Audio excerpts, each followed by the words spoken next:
Occidente en Jaque, capítulo 12. Parece mentira, ¿eh? Cómo pasa el tiempo, cómo vamos acumulando ya un material de información y de análisis que era, bueno, un viejo sueño mío desde que había comenzado a hacer este programa, de poder realizar un espacio y contar con especialistas, con analistas, como para ir, bueno, dándonos cuenta de en dónde estamos en materia de civilización. Y Occidente en Jaque me había parecido un título muy oportuno, muy adecuado respecto a esa imagen de una partida de ajedrez, que en definitiva es una partida de dos bandos que están en disputa, que están antagonizando, que están en guerra, y bueno, y uno le puede ganar al otro, y le puede ganar si llega a hacerle el jaque mate al rey. Y considero que Occidente está en un jaque, no en un jaque mate, pero ya prácticamente al borde de que se le haga un jaque mate.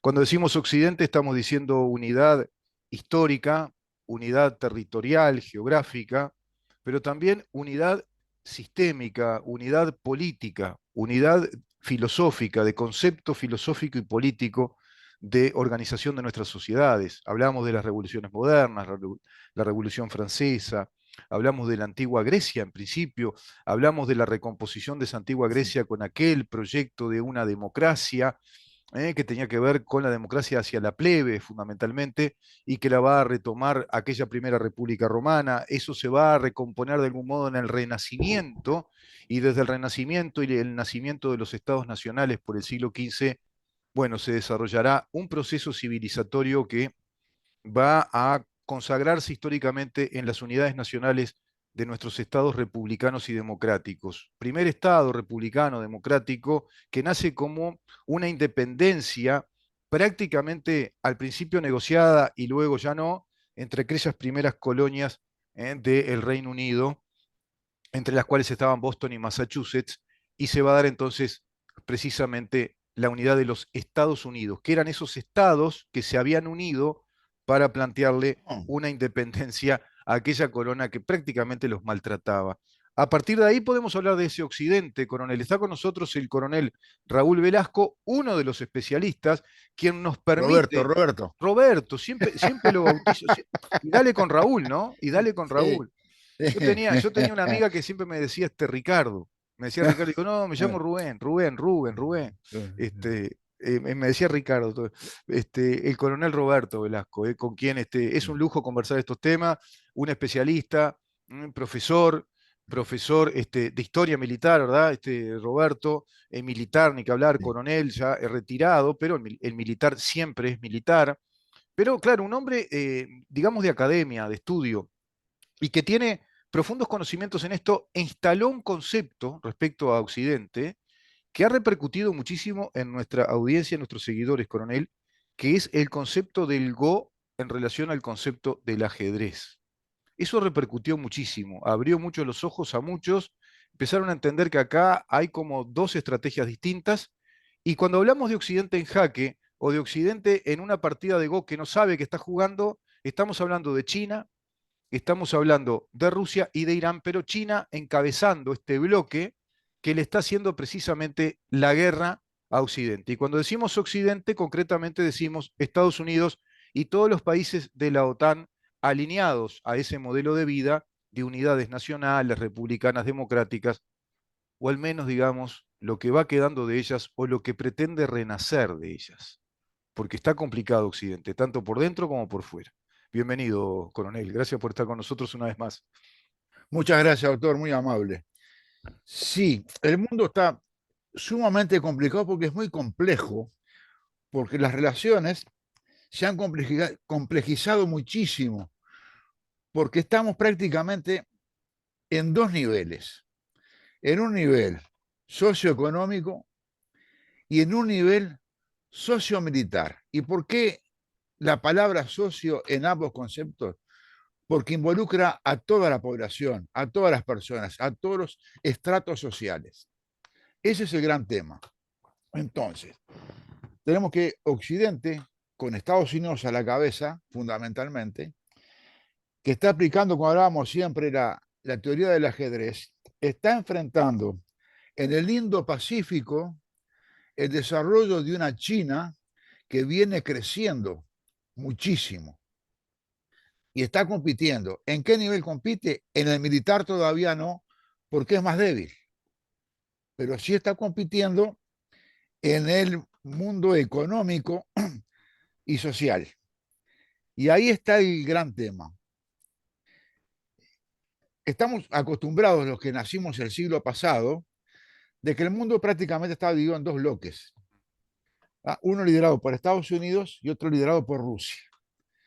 Y los límites estaban bastante claros, incluso los enfrentamientos prácticamente eran indirectos. Ellos no se enfrentaban por el tema famoso de la disuasión nuclear y nos enfrentamos los países de segundo y tercer nivel económico. Claro, claro. Esto ya cambió. Ahora se están generando varios polos, ¿verdad? Pero por abajo, por los cimientos, está discurriendo el gran problema económico. Y ahí China está haciendo una fuerza espectacular, porque es una economía que viene en desarrollo, es una economía que tiene dinero y que le está disputando espacios al dólar, que desde Bretton Woods, del siglo pasado, al final de la Segunda Guerra Mundial, era la moneda dominante en el comercio. Y que lo es en el sentido de que es el patrón monetario, ¿no?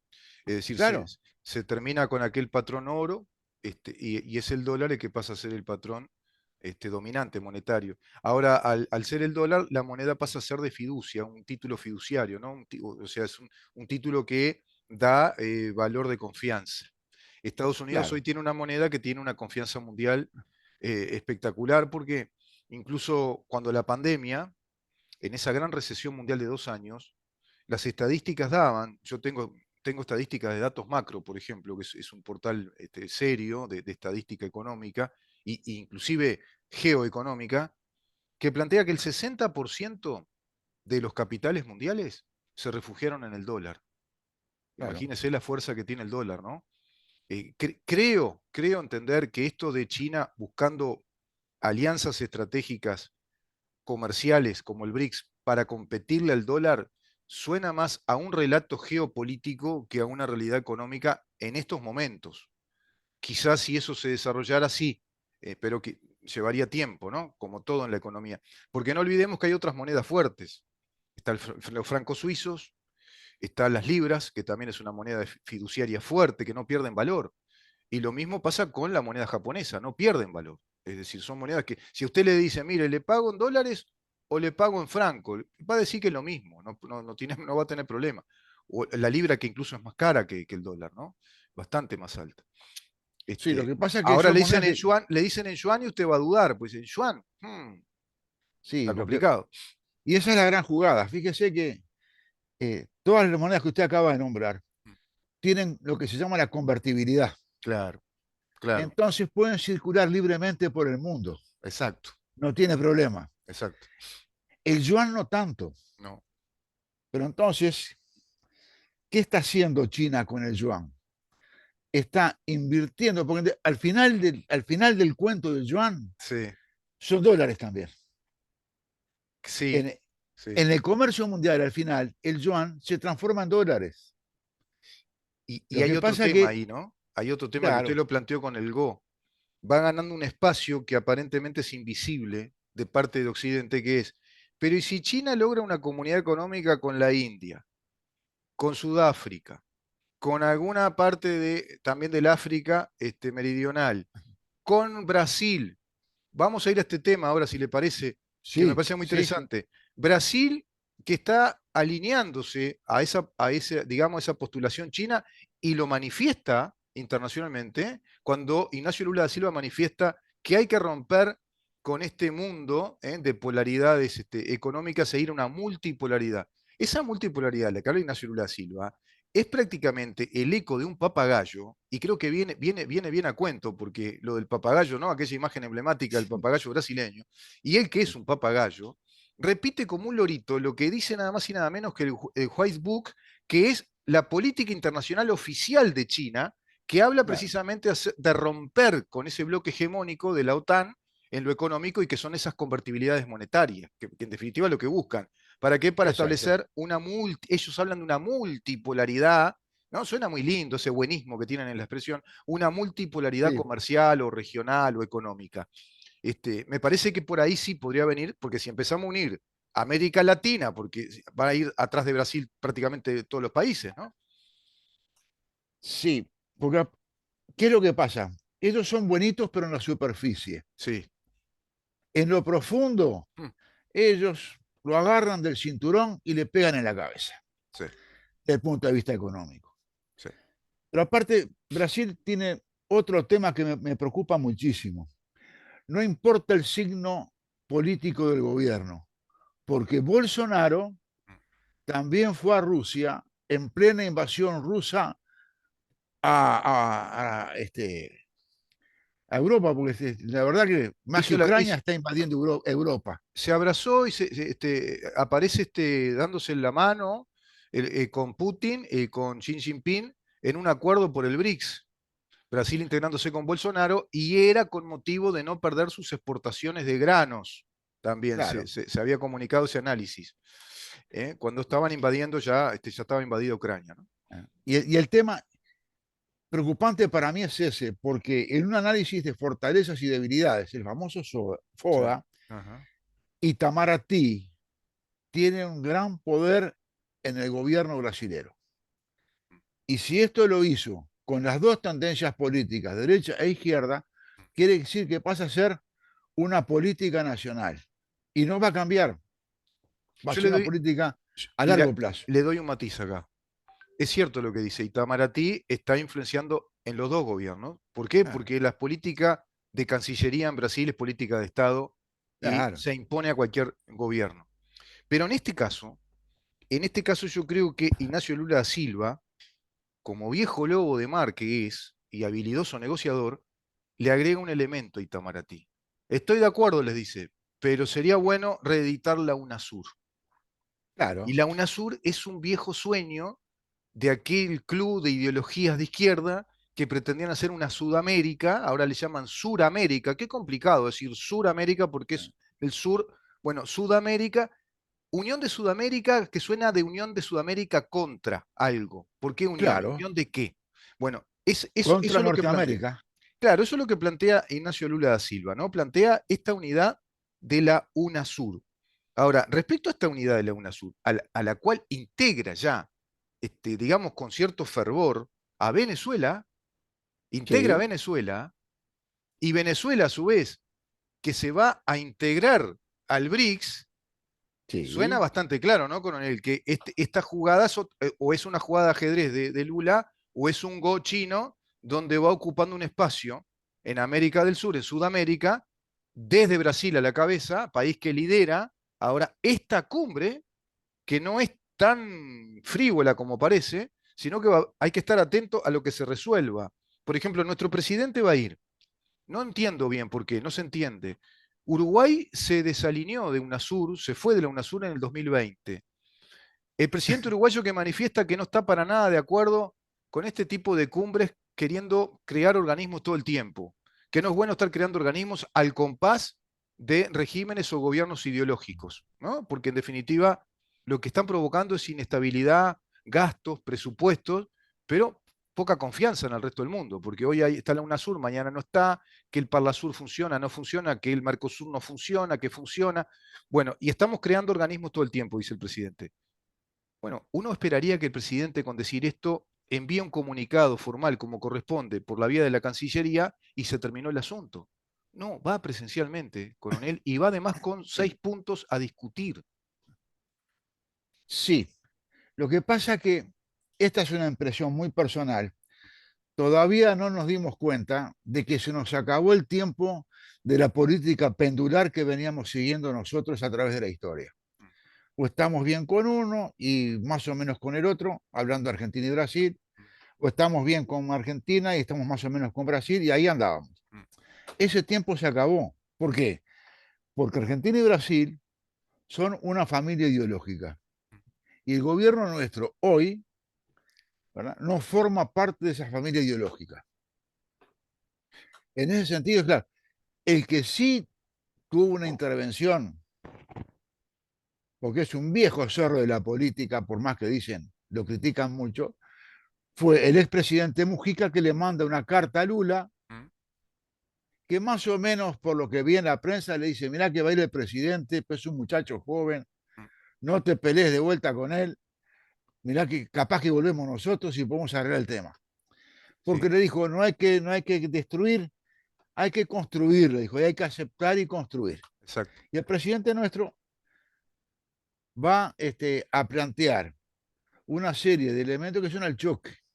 Sí, Va a sí, decir, va al no estoy choque. de acuerdo con esto, con esto, con esto. ¿Cómo es su personalidad? Él Sí, es así. sí. Yo publiqué hoy en mi editorial Ahora, de 11 minutos, ¿a qué va a hacerse el guapo al club de matones de la izquierda, de la ideología marxista? Pero atendiendo eso que usted dice, es cierto que Mujica, viejo zorro, le dice, no, atendelo a este muchacho, porque después seguramente volvemos nosotros y vamos a llegar a acuerdo. Vos decirle como a los locos todo que sí, como hace siempre, como hace Lula, vio que todo como a los locos. claro, No.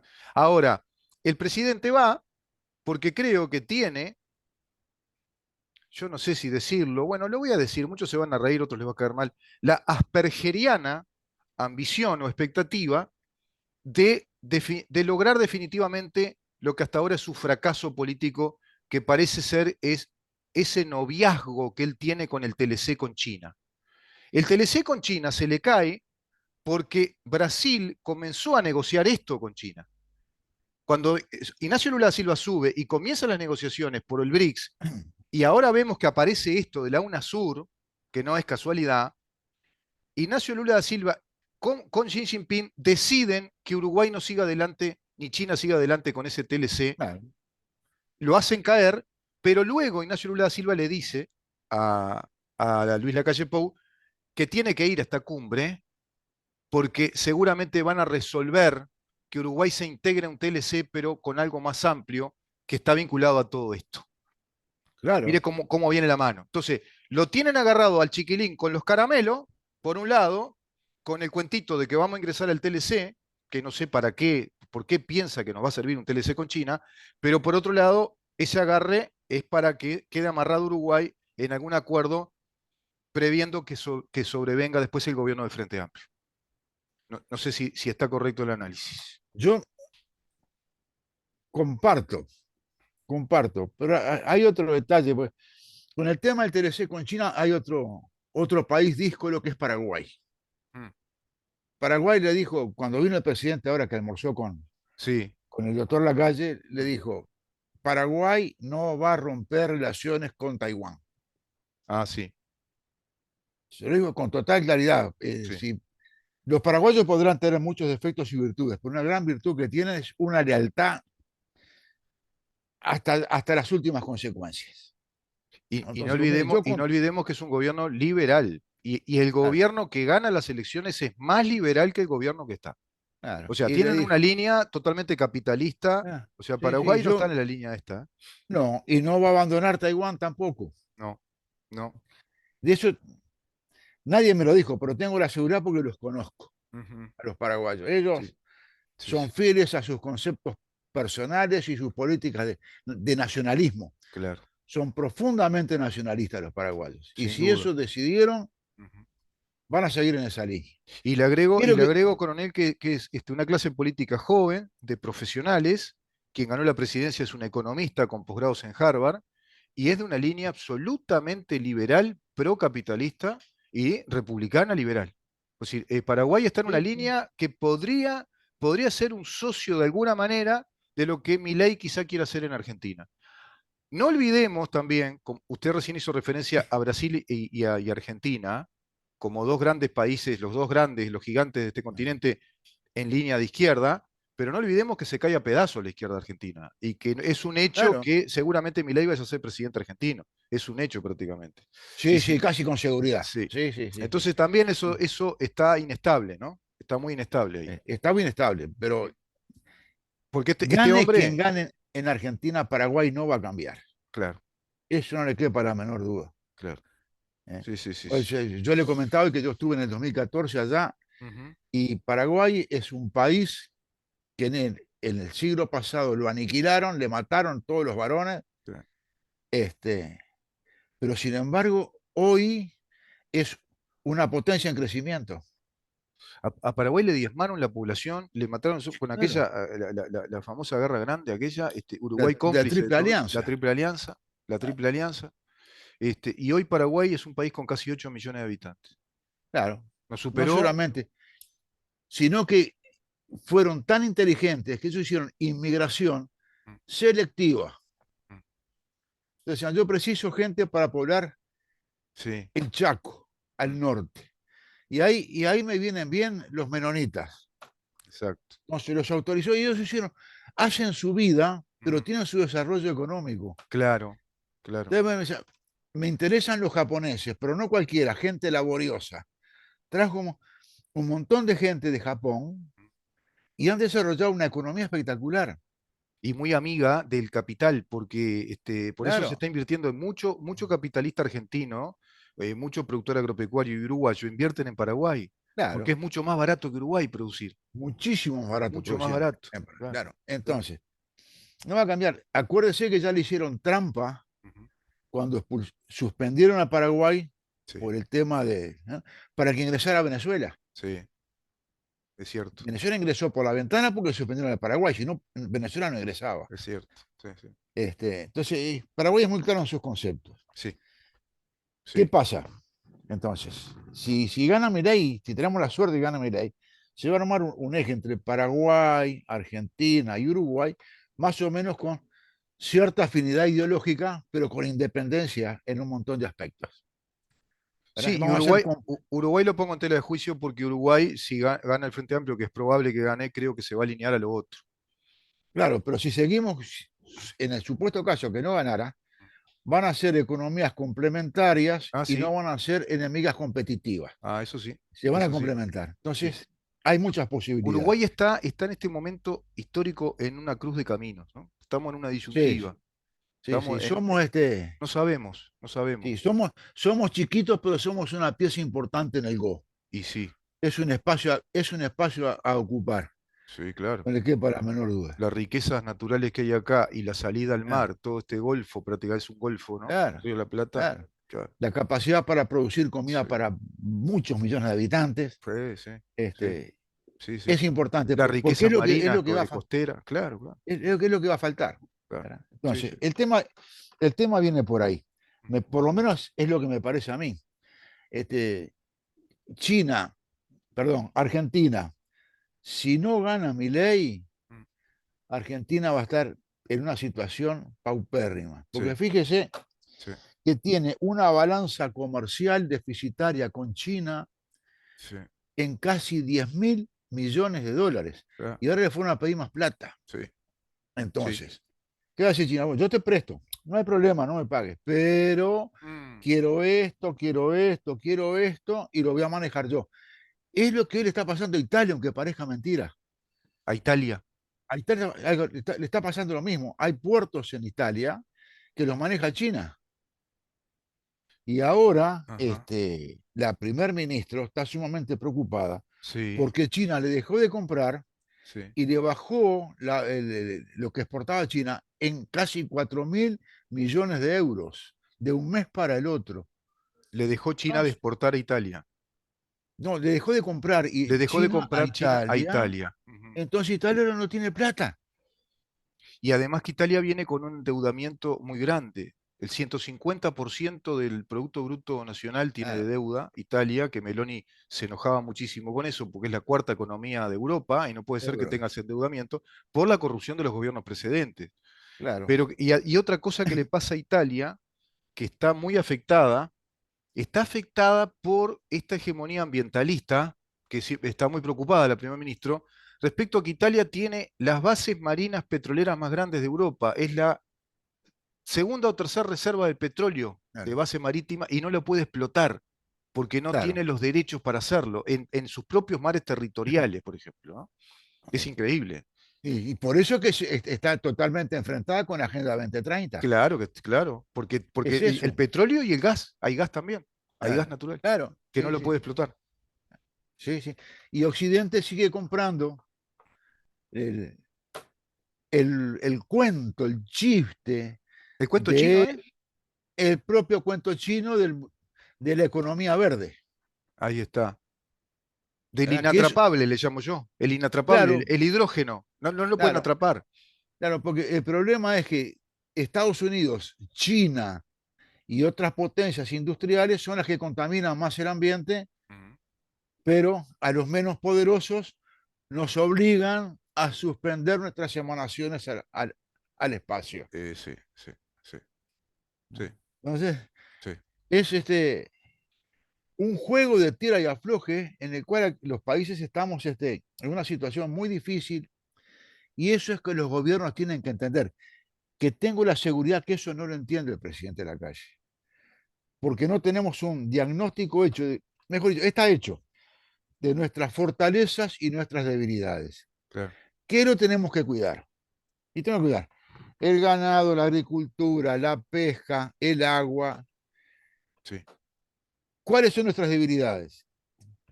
Somos dependientes de la economía, no podemos imponer precios, somos tomadores de precios.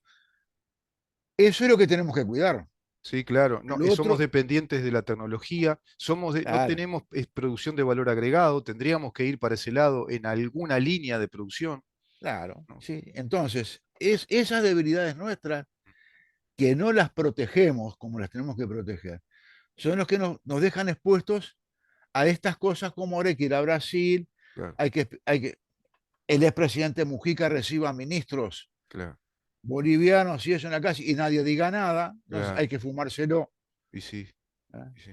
Porque no protegemos nuestras debilidades Claro y que, nos muestran más claro. débiles de lo que somos en realidad. Increíble, ¿no, coronel? Porque después de 15 años de Frente Amplio, estamos en esta situación de ser un país con una economía primarizada, seguimos con la economía primaria, Claro, de las grandes extensiones de explotación de alimentos, para producir grandes cantidades de alimentos no, y colocarlas en el mercado que nos dice a qué precio, porque somos tomadores de precios, claro, obviamente.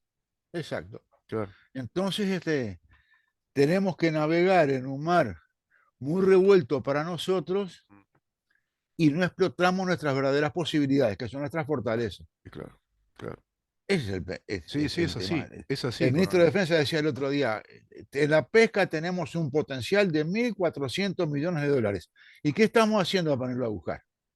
Y si vienen los chinos nos roban de todo en el ¿Y mar. qué estamos haciendo para cuidarlo? Claro, Nada, nada, nada. nada.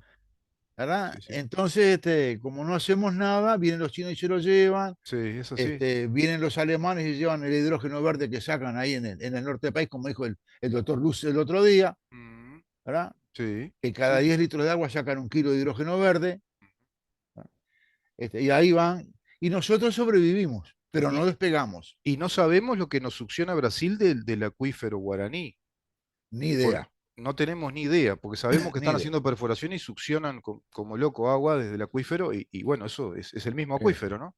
Están sí, succionando. sí, sí, Bueno, coronel, yo creo que con esto tenemos un panorama más o menos integral de la situación actual, ¿no? Y ahora hay que estar sí, atentos a lo que va a pasar, a ver, con esta cumbre de Laguna Sur, qué resuelven.